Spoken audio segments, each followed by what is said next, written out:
So இதுதான் பேசிக்கான ஒரு விஷயங்கள். அதனால் இந்த படம் ஒரு பெரிய வெற்றியை பெறும். அதை தாண்டின ஒரு விஷயம் என்னென்னா, ஒரு நல்ல தரமான படம். உலக அரசியல் தான் இன்றைக்கி நிறையா உலக சினிமாக்களில் வருகிறது. அந்த உலக சினிமாக்களில் ஃபெஸ்டிவல் படத்தில் வரும்போது அது எந்த நாட்டில் நடைபெற்றதுன்னு சொல்லுவாங்க. இது எதுவுமே சொல்லலை.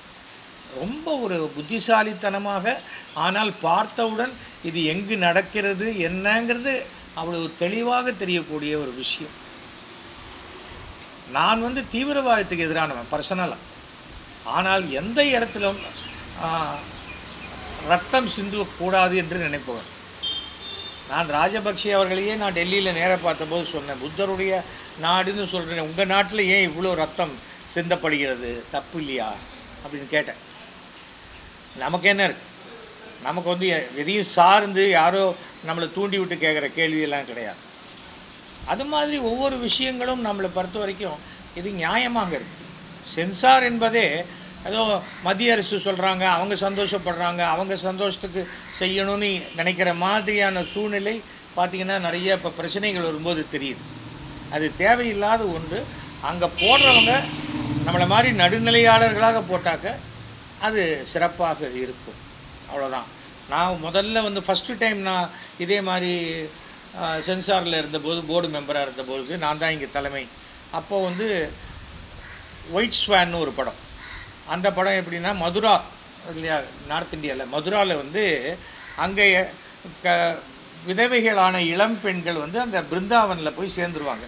இனிமேல் கிருஷ்ணர் தான் நமக்கு எல்லாம் தெய்வம் அப்படின்னு சொல்லி அங்கே ஒரு பொண்ணுக்கு காதல் வந்துடும். அந்த பொண்ணு அந்த பிருந்தாவனை விட்டு வெளியில் போய் எப்படி அவனை கல்யாணம் பண்ணிக்கிறாங்கிற கதை. அதை அப்ஜெக்ட் பண்ணிட்டாங்க. இது ஒரு நடந்த கதைன்னு சொன்னாங்க.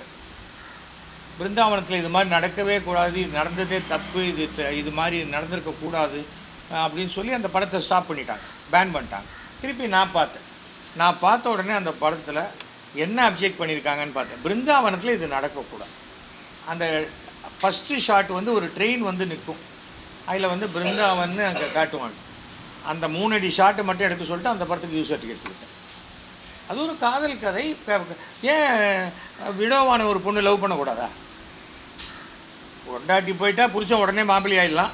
ஆனால் அந்த புருஷன் போயிட்டா பொண்டாட்டி லைஃப் முழுக்க விடோவாக இருக்கணுங்கிறது எனக்கு அதெல்லாம் அக்செப்டன்ஸ் கிடையாது. தவறும் நம்ம சட்டமும் அது மாதிரி சொல்லவே இல்லாத போது அது அது அப்போ பண்ணினேன். அது மாதிரி நான் இங்கே பொறுப்பில் இருந்தபோது சுமார் 16 அல்லது 17 படங்கள் தடை செய்யப்பட்ட படங்களுக்கு யூ சர்டிஃபிகேட்டு, யூஏ சர்டிஃபிகேட் கொடுத்து பண்ணினேன். எதுக்கு சொல்கிறேன்னா, சென்சார் பண்ணும்போது ஒரு நீதிபதி எப்படி இருக்காரோ அந்த மாதிரி இருந்து பார்க்கணும்.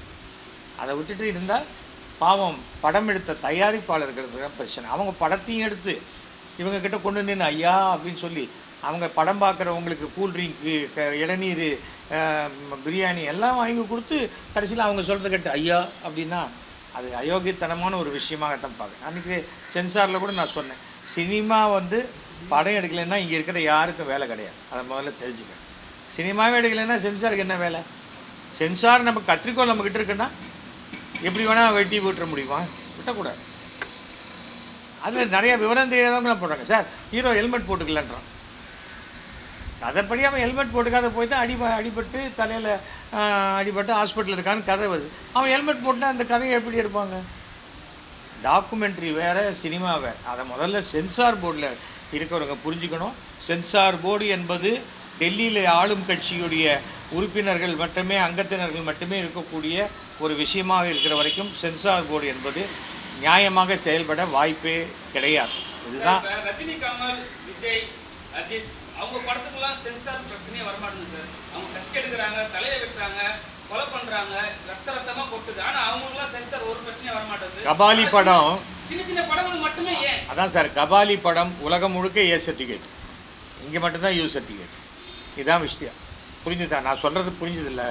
அடிப்படையாகவே இதே பாகுபலியில் கூட கழுத்தை வெட்டி கழுத்து அப்படி குதிச்சு போகும். அந்த பாகுபலி சென்சார் முடிஞ்சு சென்சார் அதிகாரி பாகுபலியோடைய இயக்குனர் காரில் போகிறார் கிளம்பி. எப்படி போக முடியும்? ஒரு குற்றவாளிக்கு தண்டனை கொடுத்துட்டு ஜட்ஜியா நான் இருப்பேன், என்னை கொண்டு விட்டுருப்பேன் மந்தவழியில் அப்படின்னு ட்ராப் பண்ணேன். அந்த மாதிரி தான் நடக்குது.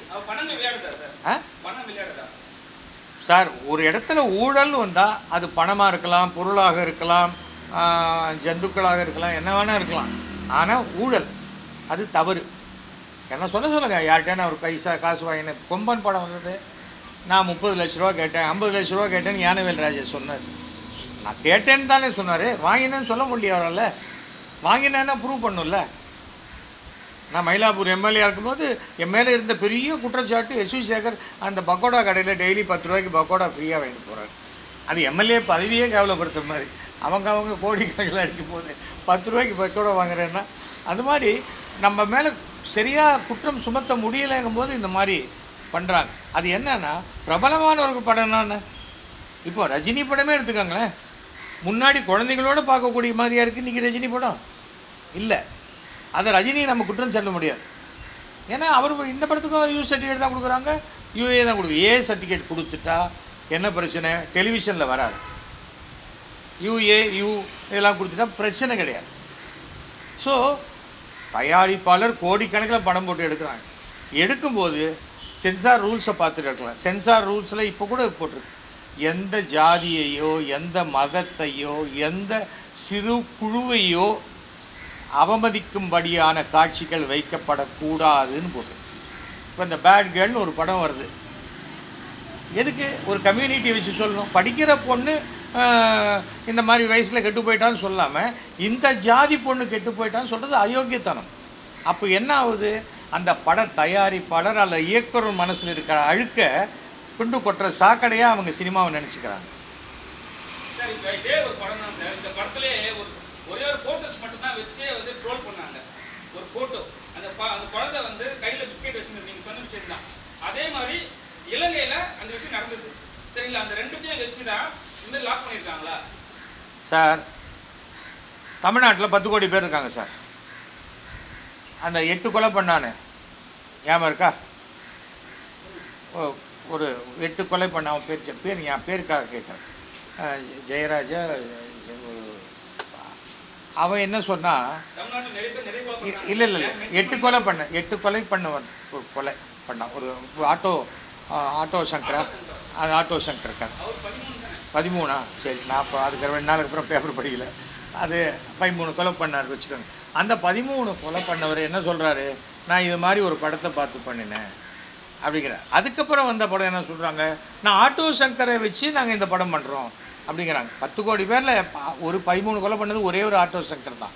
ஆனால் அதுக்கு பிறகு அதை திருப்பி படமாக எடுக்கும்போது அதை பார்த்து 10 ஆட்டோ சங்கர் வரத்துக்கு உருவாக வாய்ப்பு இருக்குது. நடிகர்கள் வந்து நான் ஸ்டைலாக சிகரெட் குடிக்கிறேன், மூக்கு வழியாக காது வழியாக புகை வருதுன்னா அதை பணம் வாங்கிட்டு குடிக்கிறாங்க.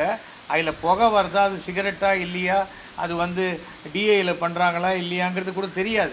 ஆனால் அந்த ஸ்டைலை பார்த்து நிஜமாகவே சிகரெட் குடித்து எத்தனை பேர் கேன்சர் வருது? எனக்கு இன்றைக்கி 75 வயசு ஆகுது. நானும் ரஜினிகாந்தும் 14 நாள் தான் வித்தியாசம். நான் இது வரைக்கும் ஒரு ட்ராப் லிக்கர் சாப்பிட்டது கிடையாது, சிகரெட் குடித்தது கிடையாது. ஏனென்றால் அது மாதிரி காட்சி வரும்போது கூட முதல் 2-3 படத்தில் பண்ணியிருக்கேன், அதுக்கப்புறம் பண்ண மாட்டேன்னு சொல்லிட்டேன். ஏனென்றால் நான் பண்ணுறதை பார்த்து ஒருத்தன் கெட்டுப்படி. ஏன்னா சினிமா வந்து நம்மளை விட ஒரு 10 மடங்கு 20 மடங்கு பெருசு. நம்மளை விட பெருசாக இருந்தாலே ஒரு பிரம்மாண்டம் வரும். டெலிவிஷனை பார்த்து கெட்டு போகிறதுக்கு வாய்ப்பு ரொம்ப குறைச்சி. ஏன்னா அது நம்மளோட சின்னது, அப்படி ஒதுக்கிடுவாங்க. டெலிவிஷனில் நடிகர் பேர் யாருக்குமே தெரிய வாய்ப்பு இல்லை. அந்த தொடப்பத்தை வச்சுன்னு வருவாங்களே ஒரு அம்மா அப்படின்னு தான் சொல்லுவாங்க எப்போவுமே. அது அப்படி தான் அவங்க சொல்லுவாங்க, கேரக்டரைசேஷன் வச்சு. சினிமாவில் தான் எம்ஜிஆர் வந்தாரா, நம்பியார் வந்தாரா, அசோகன் வந்தாரா, அப்படி தான் பேரை வச்சு ஆர்டிஸ்ட் பேர் சொல்கிறாங்க. அப்படிப்பட்ட பிரம்மாண்டமான திரையில் நம்ம சமூகத்தில் நடந்த ஏதோ 100 வருஷம் முன்னாடி நடந்த கதை, அன்றைக்கி என்ன நசுக்கிட்டாங்க, பிதுக்கிட்டாங்க, அமுக்கிட்டாங்கங்கிறதெல்லாம் இப்போ காமிச்சா என்ன பிரயோஜனம்? இன்றைக்கி சமுதாயத்தில் இருக்கக்கூடிய அத்தனை ஹவுசிங் போர்டு வீடுகளுமே சமத்துவபுரம் தான். என்றைக்காவது செட்டியார் சமத்துவபுரம், முதலியார் சமத்துவபுரம் ஹவுசிங் போர்டு கட்டியிருக்காங்களா? இல்லை. எல்லோரும் ஒன்றா தானே வாழ்ந்துக்கிட்டு இருக்கோம். இப்போ ஒன்றா வாழற ஒரு சினிமா தியேட்டருக்குள்ளே இந்த ஜாதிக்காரன் தான் வரணும்னு இல்லாமல் யார் வேணால் டிக்கெட் வாங்கிட்டு வரலாம் இருக்கக்கூடிய இடத்துல ஏன் ஒரு குறிப்பிட்ட ஜாதியை பற்றியோ குறிப்பிட்ட மதத்தை பற்றியோ எதிர்த்து பேசுகிறதோ தவறுதலாக பேசுகிறதோ சரியான முறை அல்ல. இது பாதிக்கும், சமுதாயத்தை பாதிக்கும்.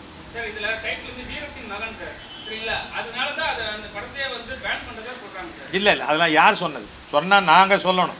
சொல்கிறவன் புறம்போக்கு வெளியில் சம்மந்தமே இல்லாத 1000 பேசலாம். சொல்லணும்னா அத்தாரிட்டேட்டிவாக சொல்லணும். நான் தான் இங்கே லீட் பண்ணேன் இந்த டீமை. இதுக்கு முன்னாடி இருந்த அந்த சென்சார் ஆஃபீஸர் அந்த 3 பேர் பார்த்துருக்கலாம். அதில் என்ன, நான் சென்சார் போர்டில் உனக்கு படம் பார்க்கறதுக்கு ஒரு அனுமதி ஒரு மெம்பராக மாற்றி கொடுத்துட்டா இப்போ மாதம் ஒரு படம் பார்த்தா 1500 ரூபா கிடைக்குது. அப்போ அந்த அதிகாரியை எதிர்த்து பேசாமல் இருந்தால் நீ மாதம் 10 படம் பார்க்கறதுக்கு வாய்ப்பு. இல்லை திருநெல்வேலி கன்னியாகுமரியில் இருக்கிறவங்கெல்லாம் கூட உறுப்பினராக்கி வச்சுருக்காங்க பிஜேபியில். ஆனால் கார்த்தால 10 மணிக்கு படம்னா 8 மணிக்கு தான் சொல்லுவாங்க. அப்போ 8 மணிக்கு ஃபோன் பண்ணி அவனா தனி ஃப்ளைட் எடுத்துகிட்டு வருவார் 10 மணிக்கு. எதுக்கு போடுறாங்க? அவன் அந்த கார்டை வச்சுக்கிட்டு அங்கே இருக்கிற தேட்டரில் போய் நான் சென்சார் போர்டு அப்படின்ட்டு ஓசியில் படம் பார்க்கலாம். இப்படி சின்ன சின்ன ஒரு அல்ப சந்தோஷங்களுக்காக ஒரு கார்டை வாங்கி வச்சுக்கிட்டா அந்த துறை எப்படி நியாயமாக நடக்கும்? சென்சார் போர்டு என்றால் அதில் குடும்ப தலைவி இருக்கணும், வேலைக்கு போகிற பெண்மணி இருக்கணும், முதிர்ந்த வயதான ரெப்ரசன்டேஷன் இருக்கணும், ஒவ்வொரு ஜாதிக்கும் மதத்துக்கும் உண்டானவர்கள் இருக்கணும், எல்லாமே இருக்கணும். ஒரு டாக்டர் இருக்கணும், வக்கீல் இருக்கணும், எல்லாம் இருக்கணும். அப்போது ஒரு சப்ஜெக்ட் வருது, ஒரு வக்கீலை பற்றின சப்ஜெக்ட்னால் இந்த வக்கீலை அதில் அங்கே படம் பார்க்க வைக்கணும். அதுக்கு தான் நாங்கள் என்ன சொன்னோம், இது சென்சார் அதிகாரி யாரை கூப்பிடலாங்கிற அதிகாரம் இருக்கிற ஒரு காரணத்தினால தான் ஊழல் நடக்குது. அதுக்கு பதிலாக இதை கம்ப்யூட்டரைஸ் பண்ணுங்க. கம்ப்யூட்டர் தேர்ந்தெடுக்கட்டும். இன்றைக்கி யார் 4 பேர் பார்க்குறதுன்னு கம்ப்யூட்டர் தேர்ந்தெடுக்கட்டும். அது இனி வரைக்கும் கொண்டு வர மாட்டேங்கிறாங்க. கொண்டு வந்தால் இந்த ஊழல் செய்ய முடியும். ஓகே சார், இதுதான் இந்த படத்துக்கு உண்டான சப்போர்ட். ஒரு நல்ல படம், அவ்வளோதான். ஒரு நல்ல படம், ஒரு விளம்பரத்துக்காகவோ இதை வச்சு நாளைக்கு இவங்க ஏதோ ஒரு பெரிய கட்சி ஆரம்பிக்க போகிறாங்களோ அதெல்லாம் ஒன்றும் கிடையாது. ஒரு நல்ல படம் வெளிவருவதற்கு ரொம்ப தடங்கள்லாம் இருந்துக்கிட்டே இருந்தது. இன்றைக்கி ஒரு எக்ஸிக்யூட்டிவ் ப்ரொடியூசர் இதை நான் பண்ணுறேன்னு சொல்லி ஒரு 100க்கும் மேற்பட்ட தியேட்டர்களில் ரிலீஸ் ஆகுது. அதுவே ஒரு நல்ல விஷயம். பெரிய படங்கள் தான் ரிலீஸ் ஆகணும் காலத்தில் இப்போ சின்ன சின்ன படங்கள் 8 படம் 9 படம்லாம் நிறைய ரிலீஸ் ஆகுது. ஆனால் எல்லா படம் பார்த்தா ஒரு பேய் படம் வந்தால் அப்படியே 100 பேய் படம், பேயே வெறுத்து போய் மனுஷனாக திருப்பி பிறந்துடலாங்கிற அளவுக்கு நாம் ஏன்டா பேயாக பிறந்தோம் அப்படிங்கிற ஃபீல் பண்ணுற அளவுக்கு படம் எடுத்துடுறாங்க. அது வெறும் வியாபாரத்தை மட்டுமே நோக்கமாக வச்சு எடுக்கிறதுனால தான் வருது. அதில் கொஞ்சம் சின்ன ட்விஸ்ட்டு. இது மலையாள படங்கள் தான் இன்றைக்கி எக்ஸ்ட்ராடனரி ட்ரீட்மெண்ட். ஒரு கதையாகட்டும், கொண்டு போகும் விதமாகட்டும், இப்போ இல்லை, ரொம்ப வருஷமாகவே செலவு எல்லாமே, அது எல்லா விஷயங்களும். இது கூட ஆரம்பத்தில் மலையாள பட டைரக்டர் தான் டைரக்ட் பண்ணுறதா இருந்து, அப்புறம் அவர் உடம்பு சரியில்லாதனால இவர் தான் பண்ணி முடித்தார் அந்த படத்தை. அதற்காக இதை சொல்கிறேன். அதனால் என்னை பொறுத்த வரைக்கும் ஒரு துறை என்றால் எல்லாரும் போட்டி போடக்கூடிய அளவுக்கு அந்த அந்த இடம் இருக்கணும். இல்லை நீ எடுத்தால் கூட உள்ளே வரவே முடியாது, நீ எடுத்தால் பிரயோஜனமே இல்லை. சில பேர் பார்க்குறேன், அன்றைக்கி 10 தேட்டரில் ரிலீஸ் பண்ணுறாங்க. 40 தேட்டரில் தமிழ்நாட்டில் ஒரு படம் ரிலீஸ் ஆச்சுன்னா அது என்னுடைய ட்ராமா ஒரு சாயங்காலம் கலெக்ட் பண்ணுற பணத்தை விட குறைச்சலாக தான் கலெக்ட் பண்ணும். அப்போ எதுக்கு அவ்வளோ கஷ்டப்பட்டு படம் எடுக்கணும்? எல்லோரும் என்ன நினைக்கிறாங்க, ஓகே ஓடிடி ஊற்றலாம், அப்படியே சேனலுக்கு ஊற்றலாம், என்ன சன் டிவி கலைஞர் டிவி எல்லாம் ரெடியாக இருக்காங்களா, வா வா படம் எடுத்தியா வா வா. அவங்களும் என்ன நினைக்கிறாங்க, நல்ல படமாக இருந்தால் வாங்கணும். ஏன்னா டிவிலையும் தியேட்டரை விட்டு எழுந்து வெளில போயிடுவாங்க, டிவியில் டப்புன்னு அமைக்கி வேறு சேனல் போயிடுவாங்க. மோசமான படத்தை வாங்கி அவங்க என்ன பண்ணுவாங்க. ஓடிடியும் அப்படி தான். நீ படம் ரிலீஸ் பண்ணு, நன்னா ஓடிச்சுன்னா நான் வாங்கிக்கிறேங்கிற அளவுக்கு வந்துட்டாங்க. ஏன்னா அவங்க பெரிய பெரிய படங்களுக்கெல்லாம் 500 கோடி 1000 கோடி இன்வெஸ்ட் பண்ணிடுறாங்க. விழுந்தாலும் அவங்களுக்கும் பெருசாக தான் விழுவுது. அதனால் இது சினிமா ஒன்று தான். எந்த மனிதனாலையும் இது ஓடும் ஓடாது வெற்றி பெறும்னு கணிக்க முடியாத ஒரு துறை. அதனால் ஜாகிரதையாக இருந்து எடுக்கணும். இப்போ முக்தா சீனிவாசன் போன்றவர்கள்லாம் இருந்த போதெல்லாம் படம் ஃபெயிலியர் ஆனால் கூட நஷ்டமடையாத அளவுக்கு இருக்கும். ராமநாராயணன் சொல்லுவார், ஒரு ஏணியில் 2வது படியிலேருந்து விழுந்துட்டா திருப்பி ஏந்து நின்றுக்கலாம், ஆனால் ஏணி மேல் படியிலேருந்து விழுந்தேன்னா உனக்கு ஃப்ராக்சர் ஆகிறது முக்கியம், அது கண்டிப்பாக ஆயுதம் ஆகும் அப்படிப்பார். அது மாதிரி தான் புரிஞ்சுக்கணும். நமக்குள்ளே என்ன பட்ஜெட் இருக்குது, நான் வீடை விற்கிறேன், வாசலை விற்கிறேன், அதை விற்கிறேன், இதை விற்கிறேன், ஏன் அப்படி எடுக்கணும்? உங்களுக்குள்ளே முடிஞ்ச விஷயத்தை வச்சு பண்ணி என்ன பட்ஜெட்டோ அதுக்குள்ளே எடுக்க வேண்டியது தான். ஓகே சார், இப்போது இந்த படத்தை பற்றின இதை கட் பண்ணாமல் இதை தனியாக போட்டிருங்க. இப்போ அடுத்தது நீங்கள் எதுக்காக இருக்கீங்களோ உங்கள் கேள்விகளுக்கு பதில் சொல்கிறேன். Okay, ready. இப்போ கையெழுத்து நடத்துறாங்க, அது என்ன ப்ரோஜன்? ஏன்னா நீங்கள் எல்லாத்தையும் வெளிப்படையாக சொல்லுவீங்க. அதிமுகவும் சரி, திமுகவும் சரி, தாவேகாவும் சரி, பிஜேபி கையெழுத்து நடத்துறாங்க. ஆனால் என்ன ப்ரோஜன்? அவங்களுக்கு வந்து ஆஃபீஸில் யூஸ் பண்ணுறதுக்கு ஒன் சைடு பேப்பர் கிடைக்கும், முக்கியமாக கையெழுத்து இயக்கம் நடத்துறதுனால. அடுத்தது வந்து நம்ம கட்சியும் பிஸியாக இருக்குதே அப்படின்னு காட்டிக்கலான்ட்டு அங்கே இருக்கிற லோக்கல் ப்ரெஸ்ஸை கூப்பிட்டு ஒரு ஃபோட்டோ எடுப்பா அப்படின்னு கையெழுத்து இங்கே போடுவான், மூஞ்சி அங்கே இருக்கும். அது மாதிரி ஒரு 4-5 ஃபோட்டோ வரத்துக்கு வாய்ப்பு இருக்குது. அதுக்கு மேலே அது ஒரு துரும்புக்கு கூட பிரயோஜனமே கிடையாது. ஞாபகம் இருக்கா, விடுதலை போராளிகளை ரிலீஸ் பண்ணணும்னு 1 லட்சம் கையெழுத்து அனுப்புகிறேன். நாங்கள் கையெழுத்தினால எந்த ஜனாதிபதி ஒரே ஒரு கையெழுத்து போட்டால் போதும், பிரதம மந்திரி ஒரு கையெழுத்து போட்டால் போதும், முதல் மந்திரி ஒரு கையெழுத்து போட்டால் போதும். குப்பா சுப்பா எல்லோரும் சேர்ந்து எதுக்கு கையெழுத்து போடணும், போட்டு நம்மளும் கையெழுத்து போட்டோம் அப்படிங்கிறது ஒரு இது தான். அதுக்கு மேலே ஒன்றுமே கிடையாது. அது வந்து நான் கூட தான் 2 நாள் முன்னாடி போனேன். அது என்னன்னா, அங்கே இருக்கிறவங்களுக்கு என்னுடைய ஆதரவை தெரிவிப்பதற்காக நான் போட்டேன், தமிழ்நாட்டுக்கு இருமொழி கொள்கையே போதும் அப்படின்னு நான் போட்டேன்.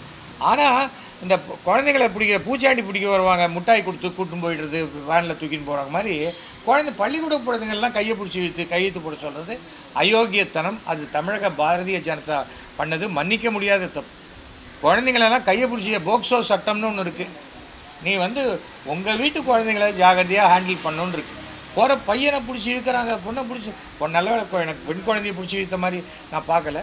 ஆனால் ஒரு பையனை திருப்பி பிடிச்சி வைக்கிற மாதிரி வருது. ரொம்ப தப்பான ஒரு விஷயம். தவிர வந்து அரசு பள்ளிக்கூடங்களில் தமிழக அரசு என்ன கொள்கை வைத்திருக்கிறதோ அந்த கொள்கைப்படி தான் நடக்கும்.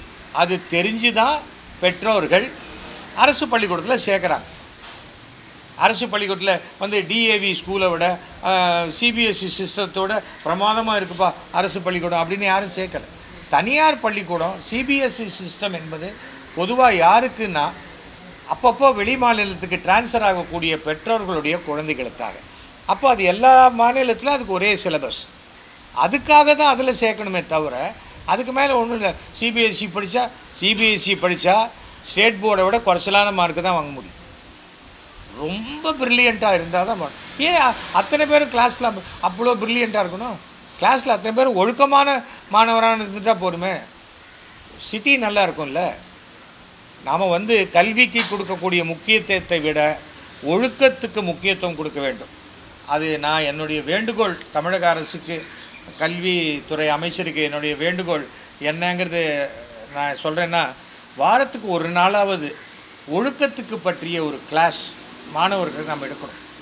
அது எடுத்தால் தான் மாணவர்கள் ஒழுக்கமான மாணவர்களாக இருக்கணும். அதே சமயத்தில் ஒழுக்கம் குறைந்த ஆசிரியர்கள், இப்போ அன்றைக்கி போக்சோ சட்டத்தில் யாரோ அரெஸ்ட் பண்ணான்னாங்க, சிறுமிகிட்ட இது பண்ணார் இந்த ஆசிரியரங்க, அவர்களை பணிமாற்றம் செய்வதோ சஸ்பெண்ட் பண்ணுவதோ கூடாது, அவங்கள டிஸ்மிஸ் பண்ணிடணும். ஏனென்றால் ஒரு ஒரு கல்வியை போதிக்கக்கூடிய ஒரு ஆசிரியரே இவ்வளோ தப்பாக நடந்துக்கிட்டால் அவங்க மிக கடுமையாக தண்டிக்கப்பட வேண்டுங்கிறது இது. ஆனால் இப்போது தமிழக பாரதிய ஜனதாவுடைய செயல்பாடுகள் எல்லாமே கோமாளித்தனமாக இருக்குது. அதாவது கூத்து ஒரு சர்க்கஸ் சீரியஸாக நடக்கும்போது நாட்டில் வந்து கோமாளி வந்து ஜம்ப் பண்ணிட்டு போவோம். அது மாதிரி தான் அண்ணாமலை. எதுக்கு அவர் வாயை திறந்தால் பொய், செருப்பு போட்டுக்க மாட்டேன் இனிமேல் அடிக்கிறது, அப்புறம் ஷூ போட்டு போகிறது, அப்புறம் இல்லாட்டா கால் தெரியாத எடுக்க ஃபோட்டோ அப்படிங்கிறது, இல்லாட்டா அந்த டேபிளுக்கு கீழே ஒரு துணியை போட்டு மறைச்சிக்கிறது. என்னத்துக்கு? யார் ஒன்று கேட்டாங்க? இந்தியாவில் செருப்பு போடாதவங்க எத்தனை பேர் இருக்காங்க? கொதிக்கிற தார் ரோட்டில் வெறும் காலோடு நடந்து போகிறோம் இருக்கான். என்ன பெரிய நீ செருப்பு போட்டுக்கலன்னா என்ன ஆகிடும்? இதெல்லாம் சும்மா ஏமாத்து வேலை. நிறைய பேர் சொல்லுவாங்க அண்ணாமலை வந்து பாஜக தலைவராக இருக்கக்கூடாது. எனக்கு பொறுத்த வரைக்கும் அண்ணாமலை அரசியலே இருக்கக்கூடாது. அரசியலுக்கே தகுதி இல்லாத ஒரு ஆள் தான் அண்ணாமலை. எந்த எந்த எந்த கட்டுப்பாட்டுக்குள்ளேயும் வராத ஒருத்தர். யாரை வேணால் இவர் வந்து விஜய்க்கு அட்வைஸ் பண்ணுறாரு. இவரே டெபாசிட் போன எத்தனை இந்த 40 சீட்டில் எத்தனை இடத்துல டெபாசிட் போச்சு? நான் சொன்னேன் 40 சீட்டும் தோக்கும் பிஜேபின்னு. அப்போ எல்லோரும் அண்ணாமலை என்னமோ, அண்ணாமலைக்கு நான் என்னமோ எதிர்னாங்க. என்ன பூத்தை வளர்ப்பதற்கு உண்டான எந்த முயற்சியும் எடுக்காத எந்த கட்சியும் வராது. இதோ இன்றைக்கி ப்ரோ அப்படின்றார் நம்ம விஜய். அவரால் ஒரு இஃப்தார் நோன்பை கூட ஒரு ப்ராப்பராக ஆர்கனைஸாக பண்ண முடியும். என்ன பண்ணியிருக்கணும்? இஃப்தார் நோன்பு நடத்துறதுனா முஸ்லீம் தலைவர்களுக்கெல்லாம் கொடுத்துட்டீங்கல்ல, கட்சிக்காரங்க நீங்கள் வராதிங்க, இன்னொரு ஹாலில் போடுங்க. அங்கே கட்சிக்காரர்களுக்கு அதோ அவருடைய அட்வைசர் இருக்கார் இல்லையா, பாண்டிச்சேரியில் 3-4 சந்தில் நின்று ஜெயிச்சார் குஷி ஆனந்த். அவரை வச்சு அங்கே நடத்திட்டு இவர் தொப்பி போட்டுக்கிட்டு ஃபுல்லாக போட்டு எனக்கு புரியவே இல்லைங்க. நான் கூட 2 இஃப்தார் விருந்துக்கு எடுத்துக்கிட்டு நானாக தான் இதே விபூதி குங்குமத்தோடு போனேன்.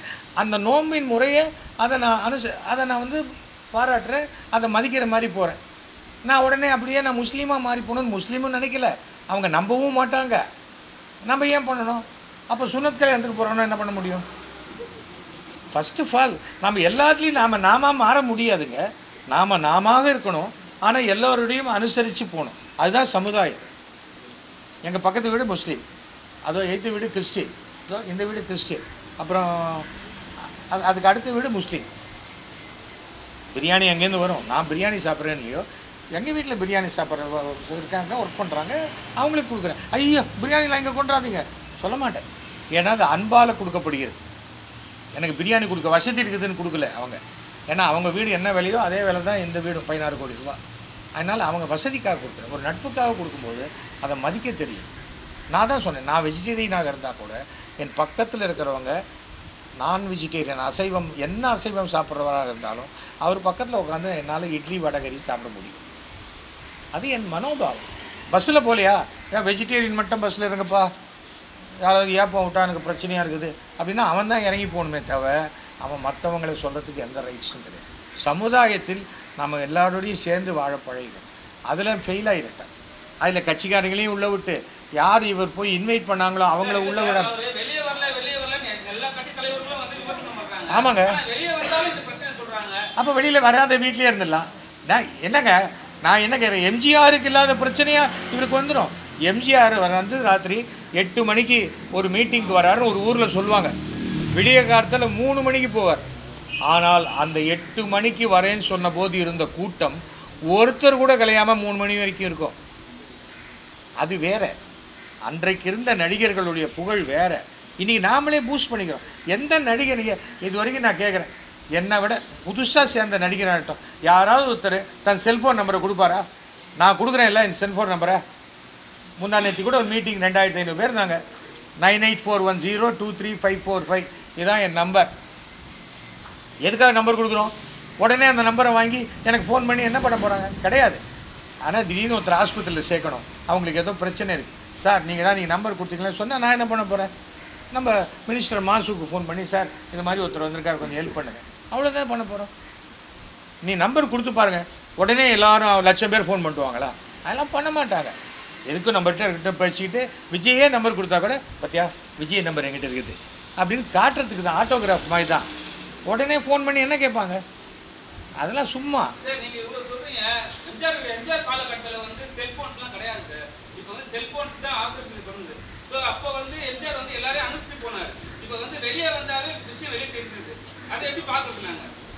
அதாவது பொது வாழ்க்கையில் ஒருவன் வந்து விட்டால் அவன் நேர்மையாகவும் ஒழுக்கமாக இருந்தால் எதுக்குமே பயப்பட வேண்டாம். நான் இது வரைக்கும் வாட்ஸ்அப் காலில் பேசினவனே கிடையாது. நான் ஏன் வாட்ஸ்அப் காலில் பேசணும்?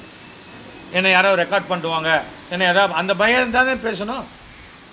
நான் அவனை முட்டாள் அப்படின்னு ஒருத்தனை காட்டுறதை சொல்கிறேன்னா அது ஆமாண்டா சொன்னேன், உன்னை முட்டாள் தான் சொன்னேன்னு சொல்லிட்டு போகிறேன், அவ்வளோதானே. ஐயோ நானா அப்படின்னு சொல்ல வேண்டிய அவசியம் இல்லை.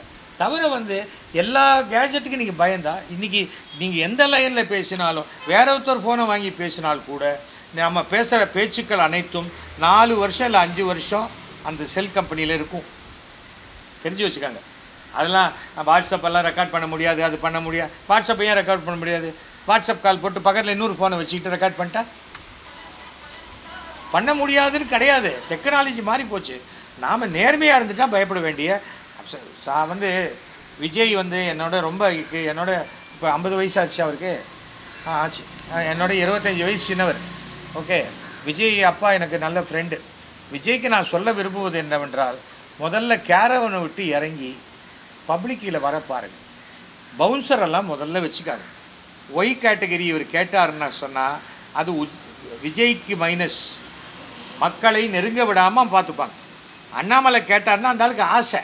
போலீஸில் அவருக்கு கீழே கான்ஸ்டபிள்லாம் சல்யூட் அடிச்சாச்சு, இவர் பல பேருக்கு சல்யூட் அடிச்சாச்சு, நமக்கு சல்யூட் அடிக்க ஒரு 10 பேர் கவர்மெண்ட்டு கொடுப்பாங்களேங்கிற ஆசை. அண்ணாமலை என்ன நேர்மையானவர்? நான் நேர்மையானவன்கிறார். அப்புறம் எதுக்கு செங்கல் சூளையில் போய் ரைடு வந்தது?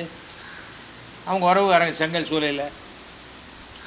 அதெல்லாம் சும்மா பொய்ய மும்மொழி கொள்கை வந்து எதிர்ப்புன்னு சொல்லிட்டு விஜய் சொல்லியிருக்காரு சார். ஆனா வந்து கையெழுத்து எழுத கெட் அவுட்னு ஒரு விஷயம் நடந்தது சார். அங்க பிகே பிரசாந்த் கிஷோர் வந்து கையெழுத்து போட மாட்டேன்னு சொன்னாங்க சார். அதை வந்து நிறைய விமர்சனம் பண்ணாங்க. நீங்க எப்படி பாக்குறீங்க சார்? பிரசாந்த் கிஷோர் ஹிந்திக்காரன் சார். ஹிந்திக்காரன் போய் ஹிந்தி கெட் அவுட்டு அவன் எங்கே போய் நிற்பார்? அவர் பிரசாந்த் கிஷோர் அவருடைய கட்சியே டெபாசிட் இழந்து போச்சு. அவர் என்ன அட்வைஸ் பண்ணி இங்கே செய்ய முடியும்? இங்கே ஜெயிக்கிற கட்சிக்கு நீ ஜெயிப்ப அப்படின்னு சொன்னால் தேர்தலுக்கு அப்புறம் நான் சொன்னேன் அவங்க ஜெயிச்சாங்கன்னு சொல்லிக்கலாம். நான் ஒரு கட்சி கொடுக்குறேன், இப்போ சீமான் கட்சி கொடுத்துட்றேன் பிரசாந்த் கிஷோர் கிட்ட 100 கோடி ரூபா கொடுத்து ஜெயிக்க வச்சுருவாரா? முடியுமா? ஜெயிக்க முடிந்தவர்களைத்தான் நான் ஜெயிக்க வச்சேன்னு சொல்ல முடியும். இப்போது அவருக்கு வந்து பிரசாந்த் கிஷோர் கையெழுத்து போட மாட்டேன்னு சொன்னது வந்து ஒன்றும் தப்பே கிடையாது. இப்போ நானே டெல்லி இல்லைங்க, ஒரு சின்ன விஷயங்க. நான் டெல்லிக்கு போகிறேங்க. டெல்லியில் ஒரு மீட்டிங் நடக்குது, தமிழ் ஒழிகன்னு போட்டிருக்கான். என்னை கையெழுத்து போட சொன்னால் நான் போடுவேண்ணா? போடான்ட்டு வரமாட்டேனா? அதைத்தான் பிரசாந்த் கிஷோர் பண்ணார். அவரை போய் கையெழுத்து போடுன்னு கூப்பிட்ட முட்டாளத்தான் சொல்லணும். வாங்க நீங்கள் கையெழுத்து போடுங்க. அதை விஜய் கூப்பிடலையே. நல்லா கவனிச்சு பாருங்கள். கொஞ்சம் அடிப்பொடிகள் தான், ஆர்வ கோளாறுன்னு பேர் அவங்களுக்கெல்லாம். அதுக்கு தான் கூப்பிட்டு நீங்களே கையெழுத்து போடுங்க. பிரசாந்த் கிஷோர் கையெழுத்து யாருக்காவது தெரியுமா? அவர் போன அப்புறம் இவங்களே போட வேண்டியது தானே பிரசாந்த் கிஷோர்னு. இதெல்லாம் அரசியல் செய்ய தெரியாத அடிச்சபடி கூட தெரியாதவங்க. இன்றைக்கி திமுக என்பது ஒரு கட்சி. அந்த கட்சியினுடைய அரசியல் பலம் வந்து நிறைய பேருக்கு தெரியாது. ஆளுங்கட்சிங்கிறதுனால சொல்லலை. திமுக என்ற கட்சியினுடைய அடிப்படை பலம் தொண்டர்கள், பூத்து, அதோடைய கட்டமைப்பு. விஜயை நான் ஆரம்பத்தில் அப்ரிஷியேட் பண்ணது காரணம், விஜயோடைய ரசிகர் மன்றத்துக்கு ஒரு இன்ஃப்ராஸ்ட்ரக்சர் இருக்குது. அந்த இன்ஃப்ராஸ்ட்ரக்சரை அப்படியே கொண்டு போய் அரசியலில் சொருக முடியாது. நான் இங்கே அஸ்திவாரம் போட்டேன் வீட்டுக்கு, அதுக்காக அதை அப்படியே போய் பட்டணப்பாக்கத்தில் கடலில் வச்சிட முடியுமா? இங்கே போடுற அஸ்திவாரம் வேறு, அங்கே போடுற அஸ்திவாரம் வேறு. அதை அவர் தெரிஞ்சுக்கணும். அவருக்கு தெரியும். ஆனால் கேரவன் விட்டு வெளில வரணும். சும்மா ப்ரோ அது காமெடியாக பேசி பிரயோஜனம் இல்லை. ஏனென்றால் விஜய் தமிழ்நாட்டு நிலவரங்களை பற்றிய உண்மைகளை பேசணும். நானும் சொல்கிறேன், இருமொழி கொள்கை 75 வயசாச்சு. எனக்கு ஹிந்தியில் ஒரு வார்த்தை கிடையாது. மெஞ்சி போனால் அச்சான்னு சொல்லுவேன். அப்புறம் நேராக போவேன். எனக்கு டெல்லி போனால் என்ன பண்ணுவீங்கம்மா? டெல்லியில் தமிழ் ஹிந்தி தெரிஞ்ச ஒரு ஆளை போட்டுப்பேன். மோடி கூட தான் 150 நாடுகளுக்கு போயிருக்காரு. உடனே 150 பாஷை படிச்சுட்டா போயிருக்காரு. அவருக்கு தெரிஞ்ச அவர் ஹிந்தியும் இங்கிலீஷையும் வச்சுக்கிட்டு தான் அங்கே போனார். அங்கே ஹிந்தியும் இங்கிலீஷும் தெரிஞ்ச அந்த ஊர் பாஷை தெரிஞ்ச ஒருத்தர் அங்கே கூட டிரான்ஸ்லேட்டராக ஒர்க் பண்ணுவாங்க. எல்லா தேசத்துலேயும் அப்படி தான். மொழி வந்து ஒன்றும் சோறு போடாதுங்க. மொழியை வச்சு நான் இன்னொரு பாஷை கற்றுக்கிட்டா அதுக்கு நான் தமிழ்நாட்டில் இருந்துட்டு போகிறேன். பீகார்லேருந்து இத்தனை பேர் இங்கே வரான், எல்லாம் தமிழ் கற்றுக்கிட்டா வரான். வந்தப்பறம் தமிழ் கற்றுக்கிறான். Necessity is the mother of invention. அவசியம் ஏற்படும் போது கற்றுப்பாங்க. வெளியூருக்கு ட்ரான்ஸ்ஃபர் ஆகுது, வெளி மாநிலத்துக்கு ட்ரான்ஸ்ஃபர் ஆகுதுன்னா அந்த புருஷன் இங்கிலீஷை தவிர வேறு எதுவும் பேச மாட்டான். ஆனால் அவனோட போகிற பொண்டாட்டி 3 மாதத்தில் அந்த ஊர் பாஷையை பேசுவார். ஏன்னா அவங்க தான் அந்த கீரை வைக்கிற பொம்பளை, கறிகாய் வைக்கிற பொம்பளை, லாண்ட்ரிக்காரன் எல்லார்கிட்டையும் பேசக்கிறதுனால அவங்களுக்கு அந்த பாஷை வந்துடும். நம்ம ரொம்ப ஸ்ட்ராங். 1965லேருந்து ஹிந்தியை அப்படி எதிர்க்கிறோம். இப்போ ஹிந்தி கூடாதுன்னு சொன்னால் ஹிந்தி பிரச்சார சபா இங்கே இருக்க விட்டுருவாங்களா? எத்தனை ஹிந்தி பிரச்சார சபா இருக்குது? இதோ இங்கே கல்யாண நகர் அசோசியேஷன் இருக்குது. இங்கே 15 நாளில் சான்ஸ்கிரிட் பேசுகிறதுக்கு ஃப்ரீயாக சொல்லித்தராங்க. 10 நாளில் ஹிந்தி பேசுகிறதுக்கு ஃப்ரீயாக சொல்லித்தராங்க. எனக்கு போக இஷ்டம் இல்லை. தொடர்ச்சியாக நீங்கள் வந்து முன்னாடிலாம் வந்து திமுக வந்து நிறைய எதிர்த்து பேசுனீங்க.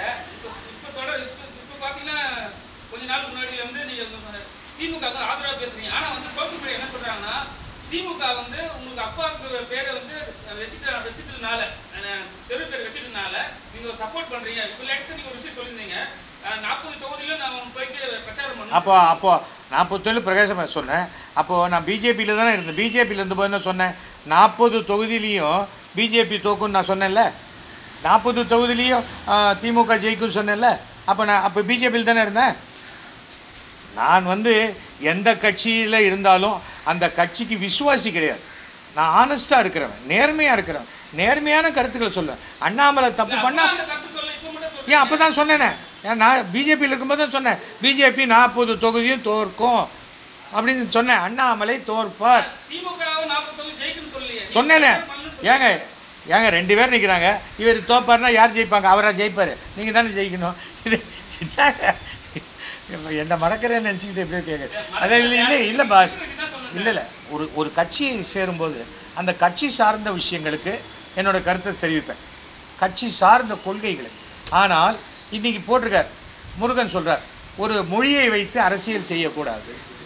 அப்போ மதத்தை வச்சு அரசியல் செய்யலாமா? நான் பிஜேபியிலேருந்து வெளில வந்ததுக்கு காரணம் அவங்க மத அரசியல் செஞ்சது எனக்கு பிடிக்கல. நான் என்னுடைய சினிமா பார்த்து எத்தனை பேர் பார்த்தாங்க? இந்துக்கள், கிறிஸ்டியன், முஸ்லீம் எத்தனை பேர் பார்த்து வளர்ந்தா? அப்படி வளர்ந்த நான் வந்து இன்றைக்கி எனக்கு நான் ஒரு கட்சியில் சேர்ந்ததுனால நான் முஸ்லீம்களுக்கு எதிராக பேசணும், என்னால் பேச முடியாது. நான் எப்படி பேச முடியும்? என்னுடைய ரொம்ப நெருங்கின நண்பர் நம்மளுடைய அபுபக்கர், பிரசிடெண்ட் ஹோட்டல் பிரசிடெண்ட்டு, எத்தனை எனக்கு எவ்வளோ தடவை அவர் வந்து மெக்காலேருந்து அந்த புனித நீர் கொண்டு வந்து கொடுத்துருக்காங்க. இன்னும் எங்கள் வீட்டு பூஜை ரூமில் இருக்குது. எங்கள் வீட்டு சாமி உடனே சிவன் திட்டுவாரா? ஓ இது வேறு சாமி, வெளில எடுத்துகிட்டு போது சொல்லுவாரா? சண்டை எந்த சாமியும் சண்டை போடுறதில்ல, நம்ம தான் சாமி பேரில் சண்டை போட்டு அசிங்கப்படுத்திக்கிறோம். திருப்பரங்குன்றத்தில் அவ்வளோ பெரிய சண்டை அவசியமே இல்லை. அதே திருப்பரங்குன்றம் முருகன் கோயில் தெருவுலேயே எத்தனை பிரியாணி கடை இருக்குது. அப்போ அந்த மலை மேலே ஓரமாக போய் யாரோ சாப்பிட்டுட்டா சாமியை தீட்டாயிடுமா? மனுஷங்க தான் தீட்டாகலாம், கடவுள் தீட்டாகவே மாட்டார். நீ குளிச்சுட்டு சாமியை பார்க்க போறியோ குளிக்காமல் சாமியை பார்க்க போறியோ கடவுள் கோச்சிக்க மாட்டார். அது ஒவ்வொருத்தரும் கடவுளை எப்படி அணுகிறோங்கிற முறையை பொறுத்தது. தமிழர் நாகரிகத்தில் எவ்வளவு தொன்மையானவங்க எவ்வளவு வலுவானவங்க நமக்கு தெரியும். ஒன்றிய அமைச்சர் வந்து அன்சிவிலைஸ்டுங்கிற வார்த்தை வந்து எம்பிக்களுக்கு வாபஸ் வாங்கிட்டாரு. அந்த வார்த்தை உபயோகத்துக்கான வெரி சார், அந்த வெரி, அதாவது நான் சொன்னதை நீ கேட்கல. அதாவது இப்போ கூட சொல்கிறாங்க, அதாவது தமிழ்நாட்டில் இருக்கிறவங்க இதெல்லாம் கேட்கலன்னா அவங்க ஆன்டி நேஷ்னலுங்கிறாங்க. ஆன்டி நேஷ்னல்னு சொல்கிறவங்க முட்டாள்கள். ஏன்னா இந்தியாங்கிறது ஒரு ஒரு மனிதன் உடம்பு, அதில் தமிழ்நாடுங்கிறது இதயமாக இருக்கலாம், மூளையாக இருக்கலாம், கையால் இருக்கலாம். அப்போது தமிழ்நாடு, நான் தமிழ்நாடை நேசிக்கிறேன்னா நான் இந்தியாவை நேசிக்கிறேன்னு அர்த்தம். நீ தமிழ்நாட்டை விட்டுட்டு என்ன நேசின்னு சொன்னால் நீ தான் ஆன்டி நேஷனல். அப்போ தமிழ்நாடு இந்த நேஷனுக்குள்ளே இல்லையா? தவறான விஷயம். ஏதோ ஒன்று எவனோத சொல்லிவிடுவான், அந்த ஒரு வார்த்தையை பிடிச்சிக்கிட்டு தொங்க வேண்டியது. ஏன்னா புதுசாக யோசிக்கிறதுக்கு அறிவு கிடையாது. அதனால தான் பிரச்சனை. என்ன ஆன்டி நேஷனல் ஏன்னா அப்படின்னா நான் என்ன ஆன்டி நேஷனல் சொல்லுவாங்களா? சொல்கிறதுக்கு எவனுக்கு யோகிதை இருக்கோ? நான் போட்டிருக்கேன், நான் தான் நேஷனலிஸ்ட்டு சொல்கிறான். எத்தனை பேர் கொடி வச்சுருக்கான் சொல்லுங்கள். அவசரத்துக்கு சில பேர் கொடியை தலைகீழாக கூட ஏற்றிட்டு போயிடுறாங்க. ஏன்னா நம்ம நாட்டில் தேசிய கொடியை விட கட்சி கொடிகள் அதிகம், அதனால் வர பிரச்சனை. அமெரிக்கானாக்கா அங்கே ஒரே அமெரிக்கா கொடி தான், மற்ற தேசத்தில் அந்த ஒரு கொடி தான். அதுதான் பிரச்சனை. நாம் முதல்ல என்ன விஷயம், இதோ இப்போ இருக்கிற சூழ்நிலையில் இது தொடரும் பொழுது நமக்கு 10 பேர் இருக்கிற கூட்டணி இருக்காங்களே, அவங்க அப்படியே ஒன்று சேரணும், நாம் ஒன்று சேர்ந்துட்டா திமுக உயிர்த்தலான்னு பேசுகிறவங்க அந்த 10 பேர் ஒன்று சேரும்போது அதுக்குள்ளே 12 முதலமைச்சர்கள் எட்டி பார்க்குறாங்க. நான் தான் முதலமைச்சர், அதனால் அவங்களால சேரவே முடியாது. அந்த மாதிரி சூழ்நிலையில் எனக்கு தெரிந்த வரைக்கும் 150 இடங்களுக்கு மேல் திமுக வெற்றி பெற்று ஃபுல் மெஜாரிட்டியோட 2026 ஸ்டாலின் தான் தமிழ்நாட்டினுடைய முதல்வர். ஏதாவது கேஸ் விஷயமா சந்திச்சிருப்பாங்க சார். அதெல்லாம் அவங்கெல்லாம் ஏன் சந்திச்சாங்க நம்ம எப்படி சார் சொல்ல முடியும்? டிடிவியை விட ஒருத்தர் சாமர்த்தியமாக சிரிச்சிக்கினே பதில் சொல்ல முடியுமா சொல்லுங்கள்?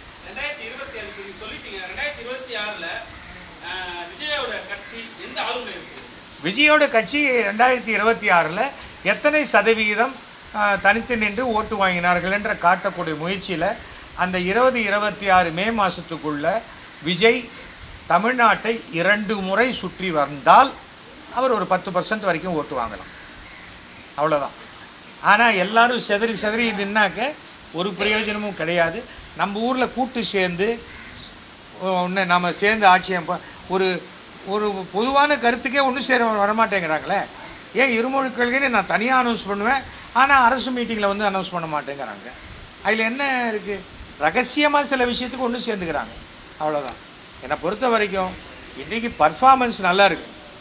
ஒரு குடும்பத்தாருக்கும் திமுக அரசு சுமார் 5000 ரூபாய் வரைக்கும் உதவிகள் செய்து கொண்டிருக்கிறது.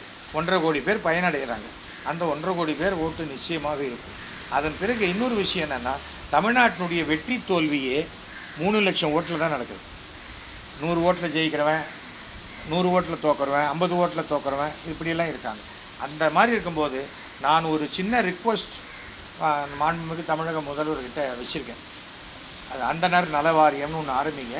சமுதாயத்தில் மிகவும் பாதிக்கப்பட்ட மிகவும் ஏழைகளாக இருக்கக்கூடிய ஒருவேளை சாப்பாட்டுக்கு கஷ்டப்படக்கூடிய எத்தனையோ அந்தணர்கள் இருக்காங்க. அவங்களுக்கு நீங்கள் அந்தணர் நல வாரியம் ஆரம்பித்தால் நான் 3 லட்சம் ஓட்டுக்களை கொண்டு வந்து கொடுக்குறேன்னு சொல்லியிருக்கேன். அது எனக்கு எந்த எனக்காக இல்லை, எனக்கு ஒரு சீட்டு கொடுன்னு கேட்கல. இப்போவே நான் சொல்கிறேன், எஸ்வி சேகர் மயிலாப்பூரில் சீட்டு கேட்குற யாராவது சொன்னாக்க யாரும் நம்பாதீங்க. நான் 2011லேயே நான் முடிவு எடுத்துட்டேன், இனிமேல் ஓட்டு கேட்டு தேர்தலை நிற்கும் அரசியலில் நான் இல்லைன்னு. நான் எந்த தேர்தலையும் நான் நிற்க மாட்டேன். அதனால் அதுக்கு நாளைக்கே என் பையன் டிஎம்கே சேர்றான்னா அவன் இஷ்டம், கண்டிப்பாக சேரணும். நான் இனிமேல் எந்த கட்சியும் சாராமல் எல்லோருக்கும் நண்பனாக எந்த கவர்மெண்ட் நல்லது செய்தோ அந்த கவர்மெண்ட்டுக்கு ஆதரவாக நான் இருப்பேன். இன்றைய வரை எனக்கு 40 ஆண்டுகளுக்கு மேலாக நல்ல நண்பர் திரு மு.க. ஸ்டாலின் அவர்கள், அவர் குடும்பத்தினர் எல்லாருமே, அழகிரியாக இருக்கட்டும், எல்லாருமே எனக்கு ஃப்ரெண்ட்ஸ். 1975லேருந்து எனக்கு ஃப்ரெண்ட்ஸ். அந்த ஃப்ரெண்ட்ஷிப் எனக்கு போதும். அதுக்காக நான் எடப்பாடியை விரோதிச்சுக்கணும் அவசியம் இல்லை. அவர் என்ன வாங்கன்னு கூட்டா வணக்கம் சார், சந்தோஷம்னு சொல்லுங்கள், அவ்வளோ. நான் போக மாட்டேன். அது எப்படி போவேன்? என்ன கேட்டு அப்போ யார் துட்டு அதிகமாக கொடுக்குறாங்களோ அங்கே வரேன், அந்த கொள்கை இல்லையே. நான் துட்டுக்கு ஆசைப்பட்டிருந்தா நான் எம்எல்ஏவாக இருக்கும்போது 300 கோடி ரூபா வேலை நடந்தது மயிலாப்பூரில். 1% நான் 3 கோடி, 10% 30 கோடி சம்பாதிச்சிருக்கலாமே. இல்லையே, ஒரு பைசா கூட நான் சம்பாதிக்கலையே. எனக்கு கடவுள் மிக சிறப்பான ஒரு நான் படித்த படிப்பை கூட கொடுத்துருக்கேன். நான் diploma mechanical engineering, post diploma refrigeration. ஆனால் ஒரு சினிமா நடிகனாகி நாடக நடிகனாகி 7000 ட்ராமா பண்ணியிருக்கேன் 50 வருஷத்தில். இனிமேல் யாரும் பண்ண முடியாது, இதுக்கு முன்னாடி யாரும் பண்ணலை. இந்த சாதனைகள் நமக்கு போரும் இல்லை, சந்தோஷமாக இருக்கேன். எல்லாத்தையும் தாண்டி ஒரு முக்கியமான ஒரு விஷயம் என்னென்னா, கடவுள் அருளால் இன்னி வரைக்கும் ஒரு பைசா கூட கடன் இல்லாமல் இருக்கேன். அதுதானே சிறந்த வாழ்க்கை. பேசிகிட்டே இருப்பேன், தூங்கிடுவேன். அந்த மாதிரி ஒரு நல்ல தூக்கம் வரும் நமக்கு. அதனால் என்னை பொறுத்த வரைக்கும் சமுதாயம் நல்லா இருக்கணும், சிஸ்டம் எல்லாருமே ஒற்றுமையாக இருக்கணும். இந்த இந்து முஸ்லீம் பிரச்சனையை தமிழ்நாட்டுக்குள்ளே எடுத்துகிட்டு வந்து இங்கே யாருமே ஒரு ஓட்டு கூட வாங்க முடியாது. ஏன்னா இங்கே முஸ்லீம் படையெடுப்பே கிடையாது தமிழ்நாட்டில். அப்படி இருக்கும்போது முஸ்லீம் இந்து பிரச்சனை இங்கே கிளப்பி என்ன பிரயோஜனம்? தவிர நீ இது மாதிரி தமிழை பற்றி பேசினா இது இன்றைக்கி எல் முருகன் சொல்லியிருக்காரு. அப்போ நீ மதத்தை பற்றி, இந்து மதம் அது இன்றைக்கி சொன்னது ஆக்சுவலாக அவர் சொன்னது என்னென்னா, சிறுபான்மையர், அமித்ஷா தான் சொல்லியிருக்கார், சிறுபான்மையரை நம்பி அரசியல் பண்ணக்கூடாது. அப்படி பெரும்பான்மையினார இந்துக்களை ஜாதி எல்லாத்தையும் எல்லாம் ஒற்றுமையாக்கி சமமாக நடத்துங்க. அப்போ ஏன் சிறுபான்மையர்கிட்ட இவங்க போகிறாங்க? நீ சமமாக நடத்தலைங்கிற காரணத்தினால தானே இவங்க போகிறாங்க. எல்லாருக்கும் ஒரு கொள்கை இருக்குது. உங்கள் அரசியலை நீங்கள் பண்ணிக்கங்க. ஸ்டாலின் எப்படி அரசியல் பண்ணணும்னு அமித்ஷா சொல்ல வேண்டிய அவசியம் இல்லை, முருகனும் சொல்ல வேண்டிய அவசியம். உங்களால் இங்கே ஒரு கவுன்சிலர் சீட்டு கூட ஜெயிக்க முடியலையே. அப்படி இருக்கும்போது எதுக்கு பேசுகிறீங்க? முதல்ல பூத் அமைக்க பாருங்கள். இந்த வெறும் வாட்ஸ்அப் காலை வச்சுக்கிட்டு மிஸ்டு காலை வச்சுக்கிட்டு ஒன்றுமே பண்ண முடியாது. நான் இன்றைக்கி 5000 பேரோடு பேசினேன். எப்படி எனக்கு 5000 மிஸ்டு கால் வந்தது? மிஸ்டு கால் வந்ததோட நீ 2 பேரோடு பேசியிருப்பேன். அப்படி தான் மிஸ்டு கால் இருக்குது ஒரு ஏரியாவில். இன்றைக்கி இவங்க வச்சுருக்காங்க பிஜேபியில், அது கருநாகராஜன் தான் அந்த தொகுதியில் நின்னார். 58000 பேர் அங்கே மிஸ்டு கால் உறுப்பினர். கருநாகராஜன் வாங்கினதே 12000 ஓட்டு. நான் கேட்டேன், பாக்கி 38000 பேர் ஊருக்கு போயிட்டாங்கல்ல லீவுக்குன்னு கேட்டேன். அப்பவும் பிஜேபியில் இருந்தபோது தான் கேட்டேன். ஜாதி வெறி மிக அதிகமாக உள்ள ஒரு இடம் தமிழக பிஜேபி. அங்கே ஒரு பிராமணர்கள் கூட இல்லை, அத்தனை பிராமணர்களையும் வழிச்சி வெளியில் எரிஞ்சிட்டார் அண்ணாமலையும் கேசவ விநாயகம். இந்த சில முட்டாள் பிராமணர்கள் நமக்கு பிஜேபி எதை செய்வது அப்படின்னு நினச்சின்னு உட்காந்துருக்கு. யார் நமக்கு நல்லது செய்கிறார்களோ அவர்களுக்கு ஆதரவு தெரிவிச்சுட்டு போங்க, அதானே முக்கியம். அதை விட்டு என்ன இன்றைக்கி பிஜேபி மும்மொழி கொள்கை, ஹிந்தி வேணும் அப்படிங்கிறாங்க. ஹிந்தி வேணும்னா பிஜேபியில் எத்தனை பேருக்கு ஹிந்தி தெரியும்? அமித்ஷா வராரு, ஹிந்தியில் பேசுகிறாரு. அப்போ ஏன் நீ தமிழில் டிரான்ஸ்லேட் பண்ணுற? நீ பிஜேபிக்காரன்ட்டு தானே பேசுகிற. அப்போ எல்லாருக்கும் தான் தெரிஞ்சிருக்கு.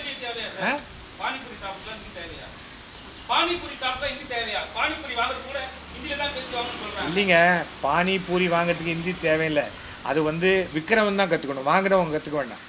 எனக்கு அது வேணும்னு கேட்டால் கொடுத்துருப்போம். ஜப்பான் போகிறோம், ஜப்பானில் ஒய்ஜி மகேந்திரன் பொண்ணு கொஞ்சம் அவங்களாம் அற போகிறேங்க. ஏதோ அவங்களுக்கு இருக்கிற கஷ்டத்துக்கு அங்கேருந்து யார் காப்பாற்றுவாங்கங்கிற பேரில் அவங்கள குஷிப்படுத்துறதுக்கு பேசுகிறாங்க. ரொம்ப சின்ன பொண்ணு அது. ஏதாவது சின்ன பொண்ணு என் பொண்ணு வயசு, அதனால் அதுக்கெல்லாம் பதில் சொல்ல வேண்டிய அவசியம் இல்லை. அவங்கள வந்து அரசியலில் யாருமே பொருட்படுத்துறதில்லை. ஏதோ கூட்டம் நடக்கும்போது நானும் கேட்டு குறுக்க முழுக்க ஓடுற மாதிரி அவங்கள இப்போ உடனே நாளைக்கு வைஜி மகேந்திரன் பொண்ணை கொடுத்து நாளைக்கு எம்எல்ஏ சீட்டு கொடுத்துருவாங்களா? போய் நிற்க சொல்லுங்க பார்க்கலாம். அதெல்லாம் சும்மா இதெல்லாம் ஒரு 2 வருஷம் கழிச்சு ஏமாந்து எனக்கே ஃபோன் பண்ணாங்க, அங்கிள் அன்றைக்கி நீங்கள் சொன்ன மாதிரி ஆயிடுச்சு அங்கிள் அப்படிம்பாங்க. நிறைய பேசுவோம். ஏன் என்ன வைஜி மகேந்திரன் சார், வைஜி மகேந்திரன் என்னுடைய நண்பர், அவங்க ஃபேமிலியாக எனக்கு எத்தனை 40 வருஷமாக தெரியும். அவங்க பொண்ணு அவள் பிறந்ததுலேருந்து எனக்கு தெரியும். அதுக்காக மாற்று கருத்து. வைஜி மகேந்திரன் போகிற ட்ராமா வேறு, என் ட்ராமா வேறு. அவர் மிகச்சிறந்த நாடகங்கள் உணர்ச்சிபூர்வமாக போடுவாங்க, நான் ஜனங்களுக்கு பிடிச்ச மாதிரி போடுவேன், அவ்வளோதான். அதனால் ஒவ்வொருத்தரும் ஒவ்வொரு விதமான, அதனால் ஏன் ஃப்ரெண்டாக இருக்கக்கூடாது, அதில் இருக்கலாம், ஒன்றும் தப்பு. அனைவருக்கும் சார் இது 2015 காலகட்டத்தில் வந்து வெளிவர சமயத்தில் இருந்துச்சு. அப்போ வந்து சென்சார் தடை பண்ணிட்டாங்க. இப்போ அதுக்கு அங்கீகாரம் கொடுத்துருக்காங்கன்னா இப்போ கொடுக்கல சார், 2017 கொடுக்கப்பட்டு விட்டது. 17 கொடுத்துருக்காங்க. ஆனால் ரிலீஸ் பண்ண முடியல. நமக்கு நம்மளுடைய சிஸ்டம் ஆஃப் ரிலீஸ் தப்பாக இருக்குது. ஏன்னா இவங்க கேரளாலேருந்து வந்து ஒரு படத்தை எடுத்துகிட்டு அதை வந்து வியாபாரம் பண்ணுறதுக்கு அந்த நுணுக்கம் தெரியலை. படம் எடுத்துட்டாங்க. நான் தான் இதை ரொம்ப திருப்பி தூக்கி போட்டுறாதையா பண்ணு ரிலீஸிங் வேறு ப்ராப்ளம் இல்லை, ஃபண்டு கொஞ்சம் இதாக அதான் டைட்டாக இருந்தது. அவங்களுக்கு பப்ளிக் ரிலேஷன்ஸ் குறைச்சல் வேறு கம்பெனி அண்டர்டேக் பண்ணியிருக்கிறாங்க. சார் நான் தானே சார் சென்சார் பண்ணேன். 3 ஷாட் மாத்திரம் தான் கட் பண்ணப்பட்டது. இந்த ஜெயிலில் இருக்கிற இவங்களில் எத்தனை குழந்தைங்க நம்ம குழந்தைங்கன்னு தெரியாதுன்னு அங்கே இருக்கிற போலீஸ் ஆஃபீஸர் பேசுகிற மாதிரி அது ஒன்று கட்டு. அப்புறம் இன்னொன்று வந்து அந்த புத்தர் சிலை மேலே ஒரு புடவையையோ இல்லை ஒரு பக்கத்துலேயே விஸ்கி பாட்டிலையோ வைக்கிற மாதிரி ஒரு ஷாட்டு. அப்புறம் இன்னொரு ஷாட்டு ஏதோ சம்திங் இது நாம் ஃபஸ்ட்டு சீனில் வரும்.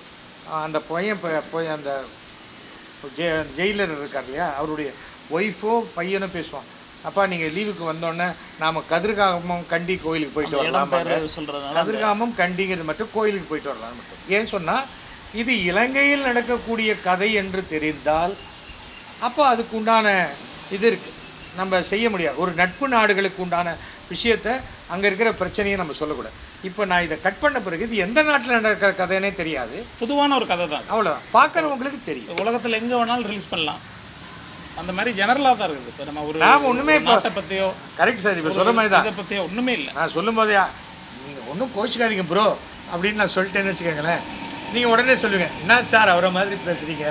நான் யாருமே ப்ரோங்கிற வார்த்தை காமன் தானே, அந்த மாதிரி அண்ணா கோச்சிக்காதீங்கண்ணா நீங்கள் தப்பாக பேசிட்டீங்க அதுக்காக நான் சவுக்கால் அடிச்சுக்க மாட்டேன்னா அப்படின்னா என்ன பண்ணுவீங்க, அது மாதிரி தான் இருக்குது.